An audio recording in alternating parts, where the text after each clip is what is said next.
Good morning. Hello. Good afternoon, wherever you may be. Welcome, welcome, welcome. Welcome to Mother J's Caregiving. My name is Crystal Thomas, and I am my mother's keeper. I do some classes to try to help me with my YouTube page. And one of the things I learned is that what I am doing is called evergreen. Some of the things you share, like if you're cooking, if you're doing gardening, like talking about something like Alzheimer's or dementia, is really an evergreen subject, and sometimes they will last forever and ever. I want to share a little bit tonight or this morning or wherever you are about my mother, Mother J. If you have not seen her videos, let me tell you something. I would love for you to subscribe. I would love for you to like. Please make comments. I love them, and it's very, very helpful and supportive to us. We're also located on Facebook, also on the Instagram, and TikTok. So come on over and see some of the posts that I make of Mother J. One of the things I want to talk about tonight is, when you are experiencing someone, a loved one that you're caring for, and my husband and I have been caring for my mother for the last 8 years. One of the things I realize is that sometimes when you decide to be a caregiver, and if you have a significant other, then they automatically become a caregiver as well. When you're isolated from your family or from your other siblings or their sisters and brothers, and there's no one else to care for her, sometimes you have to make independent decisions about what you should and what you should not do when it's related to the person that you're caring for. Unfortunately, the last couple of weeks, I have been traveling back and forth with my daughter who has doing chemo and radiation. And my last trip to New York, I got home, I was feeling pretty well, but a couple of days later, I had COVID. And I just didn't feel well. I had some chills and had a fever, and the next day my husband took me to the hospital and I had COVID. Now remember this, we did a COVID test at home. We have the little home kits, and it said it was negative, so we felt pretty good about that. But remember this, just because those home kits said negative doesn't mean that it is negative. I called my primary physician, and the nurse said, well, I'm not a doctor, but I have tested 3 times with the kit and it says negative. But when I got to the doctor, it was positive. So just remember that if you're not feeling well, if you have a fever or something's not normal, just make sure and very sure that you have yourself checked to make sure you don't have COVID. Fortunately for me, I had 2 days I wasn't well, and everything else has been sort of on the up and up. I have learned that it's so important for my mother, since she has Alzheimer's and she's 90, for my husband and I to be on a wellness plan.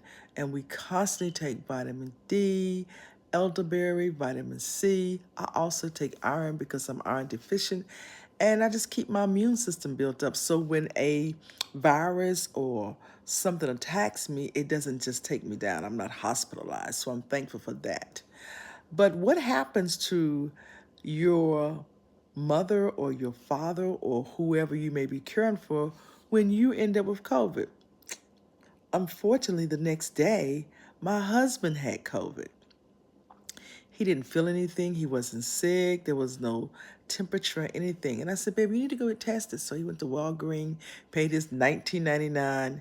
And of course, within 20 minutes, they had sent him an email and he was positive. So what do you do when you're positive and you have a loved one that's 90 years old or younger or plus 90, and you don't want to infect them, and you know that they're elderly and you want to make sure you protect them? What do you do? What do you do? Now, I've been gone for days and I really need to spend time with my mother, but what do you do? As I stated on my previous video, it is so vitally important that we have a substitute, that we have someone that we can call, that we have services that are dependable and the right people in place. When my mother first moved here, I did not have that. I will tell you now that if anything happens to my mother now, I have a physical therapist that would come to our home and do physical therapy for her. I have an occupational therapist that would come to our home and do occupational therapy. I have a doctor that does home visits that will come to my home and check my mom out. So that is so important to have a geriatric doctor or somebody to provide the in-home services for you. The other thing that I've done is I found out about respite, as I stated on my previous video. I didn't know anything about respite, but if you decide to do respite, that means a caregiver that is a professional, 24/7, food, snacks, dinner, breakfast.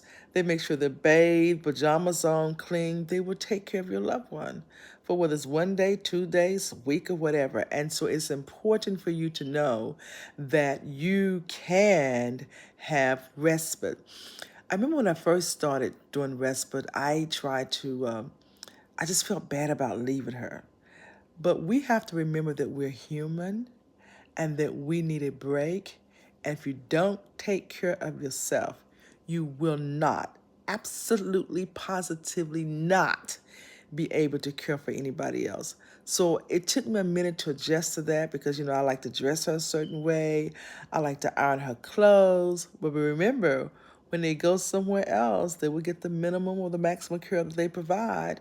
They'll make sure their medication is taken on time. They'll make sure they're clean. My mom wears a wig. She has dentures. They make sure the dentures are clean. They do all the things that we do for them. But it may not be in the same way. Because a lot of times when your mother or your loved one is in respite, it's just not her. It may be three other people, maybe 10, it may be 20. So they're going to be okay. They're professionals and they're licensed to take care of your loved one. So while Lee and I had COVID, I, of course, have my mom there. I felt so bad. I did leave an iPhone there for her so I can call her and FaceTime her, which is wonderful. But I felt so bad because I'd been in New York with Heaven, and all of a sudden I'm back home and I'm not feeling well, and I had to leave her there because I dare not give my mother COVID at 90 years old. And I remember I had her clothes. I said, baby, I need to take her clothes back. And I just felt like I should. But I'm thinking, wait a minute, why don't I just quarantine myself? Why don't I do the right thing for myself and not spread this COVID to anybody else? So I called the facility and told them, listen, I have COVID, and so does my husband. She's got like 4 sets of clothes there. Would you just wash those clothes for her and let her wear those clothes? And of course they obliged me. They were more than happy to do that because I'm pretty sure they didn't want Lee and I to show up at the facility. So day before yesterday, it's been over a week, day before yesterday, I'd already washed her clothes, and I always take her clean sets of pajamas, and sometimes she has swelling in her ankles. I make sure she has her support socks and stockings. And her clothes. I like for her clothes to be starched and ironed. I know, I know it's a little much, but it's what I like to do. So I was feeling so much better, and so was Lee. I masked up, and I called the facility and told them that I was coming. I was just going to drop the things on the outside of the door, and I left. So we drove to the facility in Vero Beach. The nurse came, we was masked, and she took the basket. She took her clothing that I had ironed and had on hangers. And I had another overnight bag that had some extra pajamas and some new linen, some fresh linen in there for her, a comforter and everything. And I left. I felt so bad. I felt really, really bad. I didn't go in to say, hey, mama. I didn't go in and get a hug. I didn't. I felt, oh, and see my mama. But then when I weigh the differences out, when I weigh the pros and the cons, it's better for her to be healthy. It's better for her to stay well. And it's better for me to do the same thing. So sometimes, we may feel like, oh, I'm not doing the right thing or I need help. But listen, there are resources out there for you. I mentioned in my previous video that my husband and I attended an Alzheimer's caregiver workshop. We became licensed caregivers, right? I thought I had it bad as far as keeping my mom. I thought it was horrible. When I heard some of the stories and some of the things that other people are going through with their loved ones, we got it gravy. My mother loves taking a bath. I heard stories about some of the folks having problems because their loved ones wouldn't bathe. They wouldn't brush their teeth. My mother loves bathing. She loves the bathtub. She loves the jacuzzi. She loves looking cute. She even do a fashion show for you. So sometimes we think we have it bad and somebody else is worse off. My mother also, and lately, she would get up in the middle of the night, 1 o'clock, 2:30, 3:30, for just every hour on the hour. And I would be so physically exhausted from up and down, up and down. My husband is such a wonderful caregiver. He takes the first shift, which means when she gets up, he prepares breakfast for her. Isn't that wonderful? Yeah. And I always take the second shift, which is the bathing and whatever we need to do. I also learned that I try to do the things that she loves to do. She loves listening to gospel music. She's a Christian lady. She used to be the mother of the church in North Carolina. So I continue those things. I put on the gospel music and let her clap her hands and do her little dance. And it's amazing. She uses a walker, she used a cane and sometimes a wheelchair. But boy, when she hears that gospel music, she gets to moving and dancing and clapping. So what I've learned to do is to do what I need to do that make her okay. If my mother say what day it is and I say, Mama, today is Thursday, she said, no, it's not, it's Sunday. I was okay, then it's Sunday. I have learned to go with the flow. It has made my life so much easier. And as a caregiver, we need to learn how to take a hot bubble bath.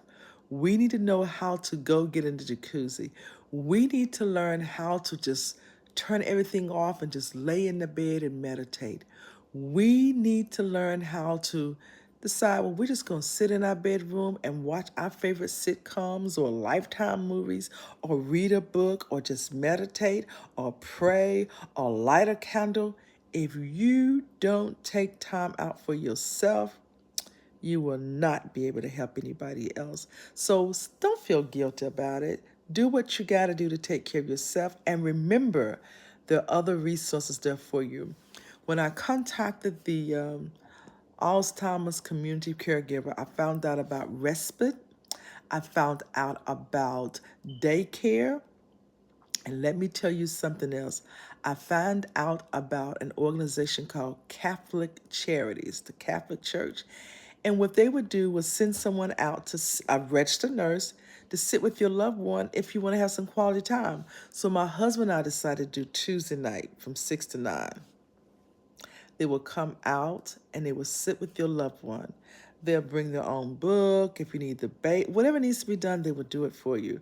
So Lee and I was able to go to Bible study every Tuesday night and then stop by and get some ice cream, a little snack. It wasn't much, but those 3 hours was meaningful. And I would have never, ever known about age-on counseling. I would have never known about daycare.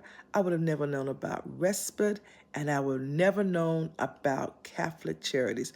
I know every city, every county, every state has different things they may offer, but please get on a Zoom or a workshop or go to one mobily, go to a mobile, go visit a place that's providing those workshops for caregiver, and the information you would get is going to be mind blowing. So that's what I have been doing for the last couple of weeks while we're sitting here with COVID.